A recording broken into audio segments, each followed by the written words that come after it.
Gene was a combination of innocence and danger. Champagne? You didn't know what Gene Wilder was going to do. He was an actor who had an ability to be funny. Hello. He's naive, he's innocent, Oops. he's sweet, simple, and honest. But when he got excited, he was a volcano. I want to start with Karen, because, I mean, I'm kind of surprised that there's not a bevy of Gene Wilder documentaries out there. What enticed you to want to tell your story, Gene's story, in this documentary now? Gene and I were friends with Leonard and Susan Nimoy. And when Leonard died, Julie Nimoy, Leonard's daughter, and her husband, David Knight, did a documentary about Leonard, and they wanted to bring awareness to COPD because that's what killed Leonard. And she told me that David and Julie would like to do a documentary on Gene to bring awareness to Alzheimer's disease. I watched the documentary that they did for Leonard. I liked it. And I said, yes, I would be very careful about how to use my husband's name. But if I could bring awareness to Alzheimer's disease and help raise money for Alzheimer's disease to find a cure and to help caretakers, those people that have that despicable, terrible disease, yes, I want to do it. So we started in 2018, and it was a long time in coming because of COVID. And many of the people that we might have interviewed didn't live long enough to be part of it. But that's why. We certainly knew that there was a wealth of information out there, that Gene had appeared on the Dick Cavett show, on the Mike Douglas show. He had written his autobiography, which Karen generously allowed us to use Gene's voice, which I think brings a real sense of, you almost feel like Gene was in the edit room with us, putting the film together. So in choosing what went into the film, we got to hear what was meaningful to Gene. And so in choosing and picking and finding the clips, Ron Frank, who was the director, he and I worked very closely. If something made both of us laugh, that went into the film. If only one of us laughed, we had to work it out. You could ask me. No. Well, Ben, I mean, you've introduced Gene Wilder movies on TCM, but now you get to talk about him. How much did you know about Gene Wilder going into this? I had never heard of him. They called and asked, and you know, I was, you know, I wasn't a Gene Wilder expert, but I, you know, felt the way I think everybody here in the audience does, that there was just this, you know, authentic resonance with Gene that came through the screen. Like, it would have been very shocking. It's always, you know, we think that we know John Wayne because we see the John Wayne movies, and we think we know all these actors that have reached that level, but it somehow would have been terribly upsetting, I always thought, to find out if Gene Wilder turned out to be just a jerk, right? You know, and so it was very comforting, and I knew through Mel Brooks that there was something very real and true about Gene. I think the last words we hear from Mel in the documentary, you know, he says the word, he's delicious, you know, and that was a little bit about, you know, he was such a great audience, and you just imagine Mel and Gene just laughing and laughing and laughing together, and then arguing a little bit, but then creating something that we'll remember forever. So being asked, and I said to these guys, like, tell me what you want, so that I am in a position to deliver it. And it was, you know, very nice. They made me look far more eloquent and thoughtful than I normally am.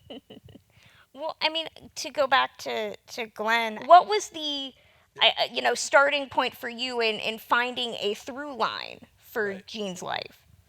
Well, we knew that fate meant a great deal to Gene, that he started his book talking about you can go to the left or to the right of the fountain, and that will, in many cases, determine how your life works out. You know, the fact that he had met Anne Bancroft led to Mel Brooks. The fact that he had worked on See No Evil, Hear No Evil led to meeting the love of his life, Karen. So that was a through line that ran throughout the film. Our executive producers, Julie Nimoy and David Knight, they didn't give us the kind of notes that we would have received from a network executive telling us we had to include younger faces, younger people. This was a film that we focused on the people who knew Gene, the people who had worked with Gene, the people who, even Harry Connick Jr. was a neighbor who had reached out to Gene because he wanted to do an album of songs from Willy Wonka. And so these were people who loved Gene, and this was a labor of love, and I think that comes through in the film. Definitely. You talked about younger faces, and I talk a lot in my work about Gen Z not knowing classic film. I know, Ben, the concept is always about getting young people to care about these movies. I'm curious for Karen. Is it surprising to you when young people? I mean, we've had 2 other Willy Wonkas come out in the last couple of decades. Can you still be surprised at the people that you interact with that have seen his movies and the youth that are still interested in his work? Well, there are a few things I'd like to say. Of course. First is that everybody says that Gene's Willy Wonka is the only Willy Wonka. It is. It is. And some have refused to see the others. Wherever Gene and I went, it didn't matter which country.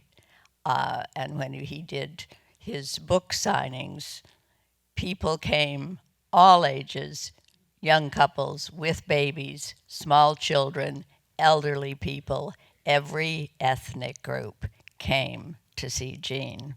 So no, I'm not surprised. Most children that see him and want to tell their friends, they say, my friends won't believe me that I met Gene Wilder. But what I'd like to say something else. I appreciate Glenn very much and Ron Frank because they took the material and handled it with love and listened to me. I made a few comments. There were some things I wanted them to change, and they did, and that was nice.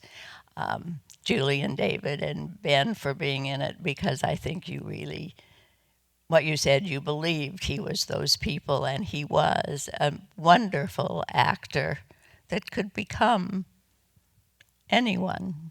I read something, I was reading a review of the film in The Guardian, I think. I can't remember, I read a couple. And they were all pretty good, the reviews.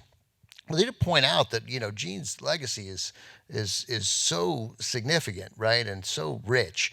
And yet we're really talking about like 13 years where he was, at the top of his game before he slowed, by his own choice, really slowed things down. And for him to have that impact in such a minimal amount of time is really, that again, and in an era from starting in like 1967 when, 67 to 76 is like the greatest 10 years in the history of American movies, I think.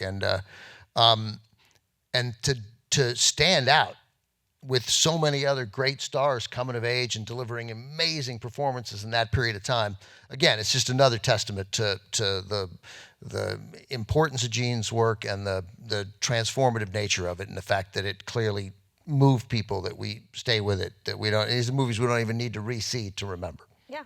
I want to end really quickly with everybody's favorite Gene movie. I know it's tough, but favorite. I'll put Ben on the spot. I think I'll share it with Gene. I think it's probably Young Frankenstein, but that isn't, unless I see Blazing Saddles, and then I'll be like, it's Blazing Saddles, unless I see the producers, in which case. So for me, it's definitely not Willy Wonka, and there's nothing to do with Gene, because it's the same way I put Willy Wonka, like many of you do, in the same category as Errol Flynn and The Adventures of Robin Hood. That's right. They're the same movie. No, it's too colorful. It's too colorful for me. Too bright, too cheery, too rich in color. Again, I don't think I should have been consulted on it, but that would have been my studio note. Not enough farting and too much color. Want more? Yeah. Karen? Well, I love The Woman in Red. And I loved Sherlock Holmes' smarter brother. I just made me happy every time I watched when I go, hop, hop. I just loved it. Glenn?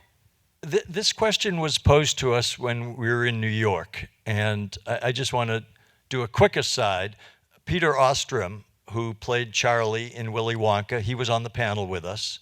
And interestingly enough, that was the only role he ever had. He never was in another film. He became a veterinarian. So he said, interestingly enough, being a vet, the sheep scene was his favorite. Oh, that is funny. Well, that might be that should be taught for how to do comedy, right? I mean, how to play comedy straight. I mean, I don't know if there's another actor could have delivered what was needed to make that work. Like, because that should be insane. Well, it was insane. It was. But somehow, like you're in that moment, you're buying it, right? And that's because it's Gene. Right. Exactly. Well, thank you all three for sitting down. Thank you. I hope you enjoyed the movie. Thank you, Kristen. Thank you, everybody.